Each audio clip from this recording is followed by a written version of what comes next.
মানুষকে খাবার খেতে দিই। আশা শুধু স্রোতে ভাষা শুধু যাওয়া।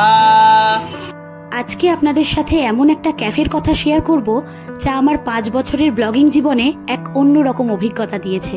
যাদের হয়তো আমরা সমাজের তথাকথিত মানুষদের থেকে একটু আলাদা চোখে দেখি, অথবা তারা যে নিজের পায়ে দাঁড়িয়ে কিছু করতে পারে সেটা কখনো ভেবেই দেখিনি, সেরকমই কিছু মানুষ নিজেদের সম্পূর্ণ প্রচেষ্টায় একটা আস্ত ক্যাফে চালাচ্ছে।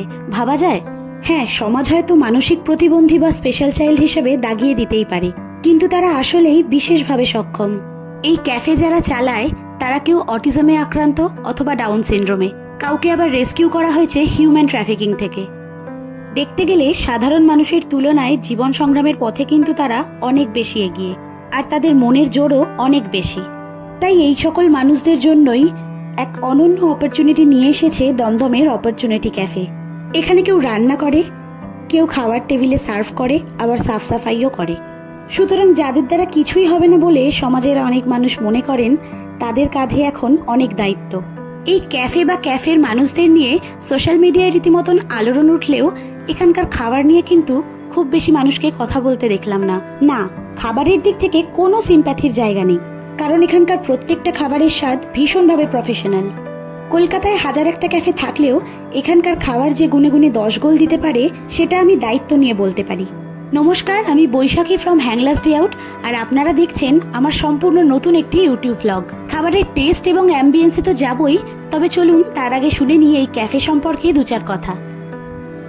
যে অপরচুনিটি ক্যাফে হচ্ছে একটা নন প্রফিট ক্যাফে। এটা আমাদের প্রজেক্ট হচ্ছে আমাদের অর্গানাইজেশনের রেস্কিউ অ্যান্ড রিলিফ ফাউন্ডেশন। এটা actually India's first project, first cafe যেটা রান করছে অরফ্যান, অটিস্টিক, মেন্টাল রিলেটেড টাউন বাচ্চা, আর এদেরকে সাপোর্ট করছে victims of human trafficking and children, মাদারেবল children from red light areas. এইবার চলুন এই ক্যাফে সম্পর্কে আরো কিছু কথা জানতে জানতে এখানকার অ্যাম্বিয়েন্সটা একটু দেখে নেওয়া যাক। এই ক্যাফের ওপরের ফ্লোরেই রয়েছে রেস্কিউ অ্যান্ড রিলিফ ফাউন্ডেশনের হোম, যেখানে এই সমস্ত বাচ্চারা থাকে। এই হোমে যাদের বয়স 18 বছরের ঊর্ধ্বে তাদেরই কিছুজন এই ক্যাফেতে কাজ করেন। এই ক্যাফে সম্পূর্ণ নন প্রফিটেবল একটা ক্যাফে, এবং এই ক্যাফেতে যারা কাজ করেন তাদের প্রত্যেকের মেডিক্লেম এবং স্যালারি অ্যাকাউন্ট রয়েছে। সুতরাং এই ক্যাফে থেকে যে টাকাটা আসে সেটা সম্পূর্ণটাই এই মানুষগুলোর জন্য। প্রায় 6 মাস হলো এই ক্যাফেটা ওপেন হয়েছে, তবে তারও 1 বছর আগে থেকে চলেছে ট্রেনিং।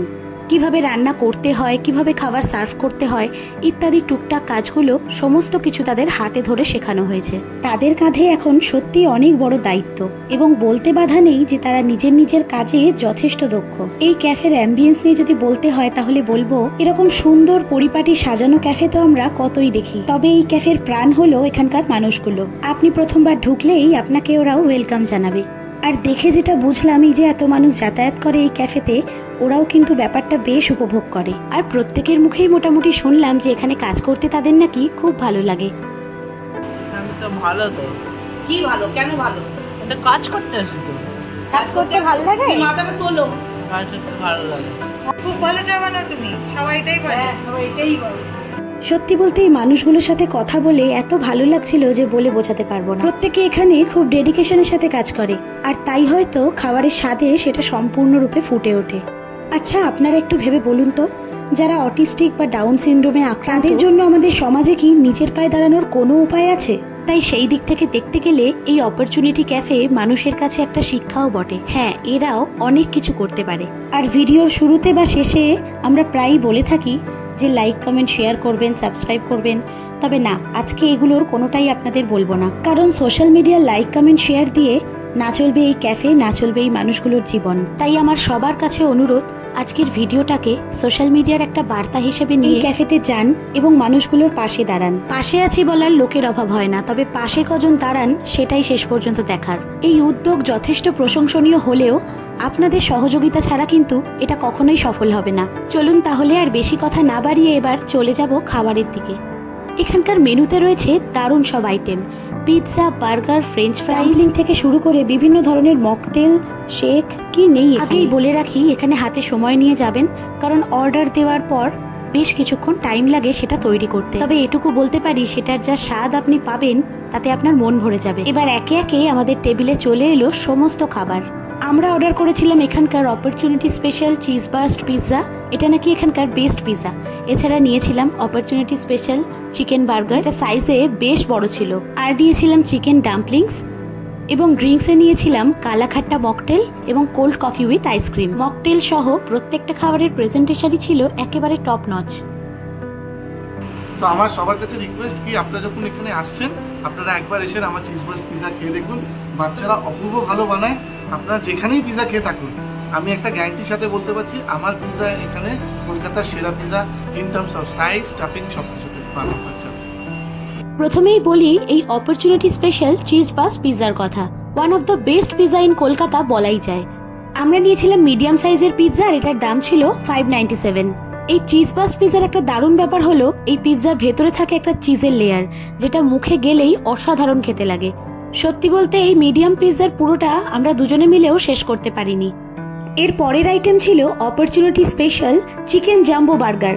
এটার দাম ছিল 277। আর আমার মতে এটার ইউএসপি ছিল এই বার্গারের ভেতরকার ফ্রাইড চিকেনটা। এই ফ্রাইড চিকেনের জন্যই বার্গারটা খেতে দুর্দান্ত লাগছিল। এরপর যে খাবারটার কথা বলবো তার নাম হলো চিকেন স্টিম ডাম্পলিং। এটার দাম 177। এটা এক প্লেটে থাকে 4 পিস। ডাম্পলিং গুলো বেশ বড় সাইজের হয় এবং ভেতরে স্টাফিংও অনেকটাই থাকে। তবে এটার যে ইউএসপি হলো সেটা হলো এর ভেতরে থাকে লেমন গ্রাসের হালকা একটা ফ্লেভার। এই ফ্লেভারের জন্য ডাম্পলিংটা খেতে অপূর্ব লাগে আর এই ডাম্পলিংটা বেশ জুসিও হয়। এরপর সরাসরি চলে যাবো ড্রিঙ্কসে।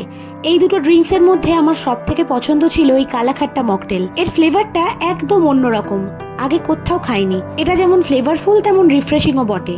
আর এখানকার কোল্ড কফি উইথ আইসক্রিমটাও আমার কিন্তু বেশ ভালো লেগেছে। খাওয়া দাওয়া পর্ব শেষ এবং ভিডিওটাও দেখতে দেখতে প্রায় শেষের দিকে। তাই ভিডিওটা শেষ করার আগে এই ক্যাফের ঠিকানাটা আপনাদের সাথে একটু ভাগ করে নিই। এই অপরচুনিটি ক্যাফে অবস্থিত দমদম ঘোষপাড়ায়। আপনি যদি বাসে করে যান তাহলে দমদম ঘোষপাড়া বাস স্ট্যান্ডে নেমে রাস্তার ওপরেই চোখে পড়বে এই অপরচুনিটি ক্যাফে। আজ এই পর্যন্তই। খুব তাড়াতাড়ি দেখা হবে পরের ভ্লগে। তবে ভিডিওটা যাদের দিয়ে শুরু করেছিলাম আজকে না হয় তাদের দিয়েই ভিডিওটা শেষ করি। আশা শুধু স্রোতে ভাষা, শুধু যাওয়া, শুধু আলো আধারে, শুধু আলো আধারে, কাঁদা হাসা, শুধু যাওয়া, শুধু দেখা পাওয়া, শুধু ছুঁয়ে যাওয়া, শুধু দূরে যেতে যেতে কেঁদে চাওয়া, শুধু নব দুরাশায় আগে চলে যায়, নব নব দুরাশায় আগে চলে যায়, পিছে ফেলে যায় মিছে আশা, শুধু যাওয়া আশা, শুধু স্রোতে ভাষা, শুধু যাওয়া, অশেষ বাসনালয়ে মহাবল, প্রাণ কোনো কাজে পায় ভাঙা ফল, ভাঙা তরি ধরে বাসে পাড়া বাড়ে, ভাঙা তরি ধরে বাসে পাড়া বাড়ে, ভাব কেঁদে মারে ভাঙা ভাষা, হৃদয়ে হৃদয়ে আধো পরিচয়, আধখানি কথা সঙ্গ নাহি হয়, হৃদয়ে হৃদয়ে আধো পরিচয়, আধখানি কথা সঙ্গ নাহি হয়, লাজে ভয় ত্রাসে আধো বিশ্বাসে, লাজে ভয় ত্রাসে আধো বিশ্বাসে, শুধু আধখানি ভালোবাসা, শুধু যাওয়া আশা, শুধু স্রোতে